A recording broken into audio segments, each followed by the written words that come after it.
Bonjour à vous, on se retrouve pour les 5 tops, 5 flops make-up. Et comme je vous ai dit dans ma première vidéo sur le sujet, c'est une série que je vais faire un peu plus régulièrement. Ce sera soit des soins, soit du make-up et je vous réserve les favoris de façon un peu plus complète dans une autre vidéo. Et c'est parti, on commence par un top et cette fois-ci, eh bien ça va pas vous surprendre puisqu'il s'agit du Futurist Hydra Rescue de chez Estée Lauder. C'est un fond de teint dont je vous ai fait une revue et que j'aime énormément. Un fond de teint qui se veut hydratant et c'est vrai que moi qui ai une peau mixte, il aurait pu être à double tranchant. Je vous ai expliqué dans ma vidéo, la revue que j'ai réalisée sur ce fond de teint, les différentes façons de l'appliquer. Certaines applications sont beaucoup plus jolies suivant votre type de peau. Et moi par exemple sur mon type de peau, j'adore l'appliquer au doigt. Donc je vous invite à aller consulter les astuces si vous ne connaissez pas ce fond de teint. Je sais que vous m'avez fait de bons retours sur ce fond de teint. C'est un fond de teint très joli. Là actuellement, bon moi j'ai une peau mixte à tendance déshydratée et ma peau est un peu plus déshydratée. Je l'ai utilisé pas plus tard qu'il y a 2 jours.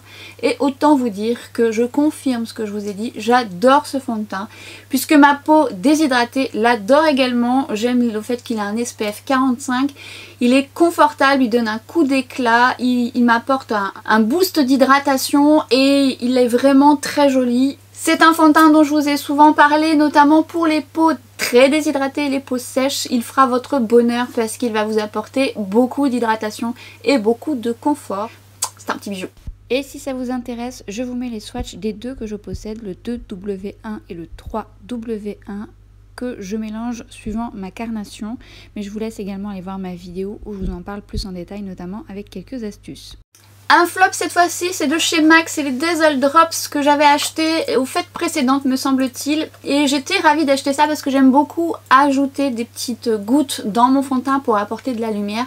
Sauf que là pour le coup, en tout cas celle-ci pour les fêtes précédentes, autant celles qui existent pour les fêtes actuelles sont différentes. Il y a beaucoup trop de paillettes, c'est-à-dire que même si j'aime les paillettes, et bien là mélangé à mon fond de teint il y a trop de paillettes. C'est pas le rendu lumineux que j'espérais, il est trop pailleté, c'est très dommage. Du coup j'ai tendance à l'utiliser très peu. C'est quand même le genre de produit que j'aime avoir dans mon quotidien, à ajouter par-ci par-là. Bon, je mélange des crèmes hydratantes plus lumineuses à mon fond de teint, mais bon là pour le coup très pailleté et en plus dans les sous-tons rosés, ce que j'aime un peu moins, donc bon. Je crois que celles de cette année n'ont pas de paillettes comme ça. Je ne suis pas sûre. Si jamais vous les avez, n'hésitez pas à me le dire. Petite particularité aussi que je n'ai pas précisé, la pipette ne fonctionne pas très bien, voire pas du tout. C'est pas pratique. Là, vous allez voir un peu le sous-ton rosé dont je vous parlais. Et les paillettes, même si elles sont beaucoup plus flagrantes en vrai, on les décèle un peu là, mais elles sont plus voyantes.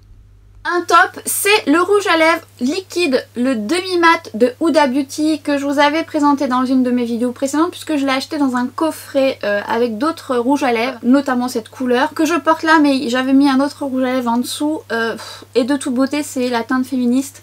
J'adore la texture, un gloss mat, il a une très bonne tenue, il a un petit côté mentholé, alors ça fait pas des lèvres très repulpées mais ça apporte une petite sensation qui est pas désagréable et qui picote pas du tout et qui est pas déshydratante parce qu'il y a des produits comme ça qui peuvent vous déshydrater les lèvres. Et là pour le coup la couleur est tip top, j'adore surtout la couleur.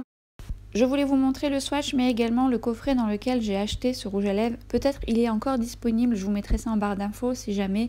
C'est un coffret de rouge à lèvres nude dont je vous avais parlé dans une de mes vidéos. Je vous mettrai le lien juste là ou en barre d'infos. Regardez-moi la pigmentation de ce rouge à lèvres. C'est de toute beauté. Mais j'adore, il est opaque dès la première application, sa tenue est bonne et franchement ça me donne envie d'en racheter. En tout cas cette couleur c'est sûr, je l'adore. Un flop, et ça je vous en avais déjà parlé, c'est malheureusement, et vous savez à quel point j'aime beaucoup cette marque Lindalberg, et bien c'est le mascara, le Infinity Power Lash. C'est vrai que c'est un mascara qui met de la longueur et du volume et là pour le coup moi je trouve que ça ne fait pas grand chose. Par contre je l'ai détourné et ça je vous en avais parlé, je l'ai détourné notamment avec celui de Charlotte Tilbury qui a tendance à transférer. Ça me permet de mettre une pellicule waterproof et là pour le coup lui, si vous cherchez un waterproof, juste un waterproof, il tient du tonnerre. Mais ça reste quand même un flop malgré tout. Je vous montre tout de même la brosse si jamais ça peut vous intéresser. C'est une brosse assez courte, autant vous aimez ce genre de format. Même s'il me sert de support ensuite, de top coat. Bon, je vous en mets un deuxième quand même là parce que je vous en avais déjà parlé. C'est également un mascara de chez Wet n Wild. C'est le Skinny Mascara qui a une brosse extra fine. J'aime bien les brosses fines parce que malgré tout, même si on a l'impression que ça nous fera pas de volume, parfois ça apporte un beau volume même si la brosse est fine. Et là lui il apporte pas grand chose, hein. Il y a des petites fibres comme ça, je pensais que ça allait m'apporter du volume et le résultat est pas au rendez-vous. Et à contrario, cette brosse est beaucoup plus longue et fine. D'ailleurs, je vous les compare, vous allez voir la différence, ça n'a rien à voir. Mais encore une fois, c'est propre à chacun le mascara. D'ailleurs, dites-moi si vous les avez déjà essayés. Un top que j'ai racheté, et là pour le coup, ça va pas vous être inconnu, surtout si vous l'avez déjà eu, c'est la poudre Coty. Je l'ai racheté sur Amazon il n'y a pas si longtemps. Et en fait, j'ai compris pourquoi je l'aimais beaucoup. Déjà, j'aime beaucoup son odeur vintage. Il a une odeur vraiment d'antan. Mais faut aimer les poudres parfumées. Mais j'adore son odeur. Oui, peut-être mémérisante parfois, mais je sais pas, ça me rappelle les odeurs d'antan. Mais surtout, la finesse de cette poudre et l'éclat qu'elle apporte, cette poudre, est juste parfaitement parfaite. Petite astuce, lorsque vous ouvrez justement votre poudrier, n'ouvrez pas complètement le percule juste au-dessus. Là, je l'ai fait même un peu de trop. Ça permet de pas trop en avoir. Ça dessert pas trop de poudre. Souvent, ça enlève beaucoup trop de poudre. Donc, ouvrez un petit peu. Et là, je voulais vous montrer la finesse de la poudre. Et j'ai essayé de vous montrer l'éclat qu'elle pouvait apporter. C'est assez subtil et c'est d'ailleurs un peu ce qu'elle est. Elle est subtile. C'est pareil, c'est le genre de poudre que vous allez appliquer et que vous allez venir travailler et l'éclat du teint va être au rendez-vous. Elle n'est pas déshydratante, elle est vraiment fine, pas d'excès de matière. C'est une très très jolie poudre. Si vous ne l'avez jamais testée, elle n'est pas très chère, il y en a vraiment beaucoup, vous allez faire longtemps avec. Alors attention, elle a un petit coup d'éclat, donc si vous avez tendance à briller sur la zone T, c'est pas celle que je vous recommande sur la zone T. Mais alors c'est vraiment très très beau pour poudrer le teint sans effet de matière avec vraiment un booster de lumière comme ça. Alors c'est pas boule à facettes, c'est vraiment un éclat subtil. Elle est vraiment jolie cette poudre. Un flop pour moi qui est donc une palette que j'avais achetée de Bourjois. C'est des palettes que j'aime bien avoir. Je me suis même dit oui, ça allait être un petit dupe et encore que de la palette de By Terry. Et c'est la Délice de poudre. J'allais dire qu'il sent bon. Oui, elle sent bon, mais bon, c'est pas du tout face quoi. Et en fait j'ai été un peu déçue parce que les poudres sont un peu poudreuses, pas super pigmentées, donc faut y retourner à chaque fois. Et du coup, comme elles sont un peu poudreuses et un peu épaisses, bah si vous en remettez, ça charge un peu trop, c'est pas subtil et ça se fond pas assez à la peau. J'aimais bien les couleurs, je trouvais par contre les couleurs étaient plutôt bien choisies, c'est pas un marron trop chaud et le blush c'est un pêche doré très très beau. J'aime bien les poudres avec plusieurs choses, bronzer, blush, highlighter, je suis assez fan, ça m'attire souvent. Là, vous allez voir les couleurs, le bronzer paraît un peu plus orangé mais il l'est moins, par contre il est lumineux. En soi, les couleurs sont belles mais vous voyez c'est assez poudreux. Mais on peut dire que le blush a une très jolie couleur, le bronzer est très beau, l'highlighter, enfin tout est joli mais trop épais en termes de texture. Mais là malheureusement on est sur une poudre trop épaisse pour moi qui manque de subtilité et c'est dommage. Un top par contre c'est les bronzers de chez Beauty Bay, je vous en ai parlé sur Instagram, ce sont d'excellents bronzers pour le prix qui coûte 2 francs 6 sous et je vous recommande notamment le Donut qui est un satiné magnifique, ni trop chaud ni trop froid, c'est un coup de cœur pour ce bronzer à tout petit prix et qui je dirais se fond très bien à la peau et qui pourrait concurrencer des bronzers un peu plus chers, je dois bien avouer. Et si vous cherchez un mat, vous pouvez prendre la teinte Faune, je vais vous mettre les swatchs juste après. Belle découverte que ces bronzers et je vous avais d'ailleurs partagé les blushs de la marque qui sont bien aussi. Vous avez donc le Faune et le Donut. Alors le Faune étant un petit peu plus chaud. Vous voyez le satiné du Donut qui est très très joli. Et là au swatch on voit le satiné du Donut et le côté un peu plus chaud du Faune. Et j'aime bien les packaging même si bon c'est des packaging très simples mais en fait ils sont fins et donc ils peuvent s'empiler et c'est assez pratique lorsque vous voulez les ranger. Puisque c'est un joli mat, alors il est peut-être un peu plus chaud que Donut, mais c'est un beau mat, il est bien pigmenté, vous pouvez le moduler cependant. La tenue est très bonne, ce sont d'excellents bronzers, je suis ravie de ma découverte, je l'ai acheté par hasard, j'ai commencé par Faune et je voulais voir si au niveau satiné ce que ça valait. C'est pas du tout poudreux, c'est pas épais et franchement ça se fond bien la peau, venez bien travailler votre matière et j'ai un petit coup de cœur pour Donut. Je vous invite à tester ce bronzer, vous m'en direz des nouvelles. Un flop là pour le coup c'est le fond de teint de Kat Von D qui est donc le Low Kit qui est pour moi un fond de teint bien trop épais. Alors effectivement il est couvrant mais trop couvrant, il manque de finesse et je l'ai essayé en mélangeant, il tient pas forcément bien, il fait un peu un effet trop masque et c'est vrai que j'ai beaucoup eu de mal avec ce fond de teint et même s'il a un petit couvercle qui se trouve juste ici pour venir conserver justement le fond de teint parce qu'il a tendance à sécher à l'air, et bien il a tendance, vous savez, à pas très bien desservir le produit et c'est vrai que la texture a tendance à sécher mais surtout elle a tendance à oxyder.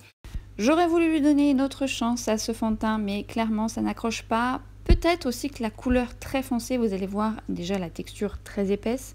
Alors il ne faut pas en mettre autant, il faut vraiment en mettre très très peu. Et limite la diluer avec une huile ou une crème hydratante où je trouve que l'application est beaucoup plus sympa et sèche moins vite. Bon là il est très très foncé, hein. C'était vraiment une teinte d'été mais encore très foncée. J'ai pas eu le coup de cœur pour ce fond de teint qui est souvent dans le coin mais j'en avais jamais parlé mais c'est vrai que je l'ai réessayé cet été parce qu'il est assez foncé pour voir un peu si finalement ça allait mieux et j'accroche pas avec ce fond de teint. Un coup de cœur, un coup de cœur, alerte coup de cœur, et ça je vous en ai parlé sur Instagram et si vous me suivez vous avez succombé. Si vous suivez Gabinette de la Loge de Gabrielle, vous savez que nous aimons beaucoup ce rouge à lèvres et elle comme moi nous vous l'avons recommandé, il est juste de toute beauté. Lorsqu'on l'a acheté toutes les deux on s'est consulté et on s'est dit t'as vu la texture elle est top et tout et franchement on avait le même avis de suite, ça a été un coup de cœur de suite. Et c'est un rouge à lèvres, gloss rouge à lèvres, version latex, qui est de toute beauté. Clairement, il faut le tester, et notamment cette couleur qui est Dusty Pink, qui est de toute beauté. Vous donne de la pigmentation au premier passage.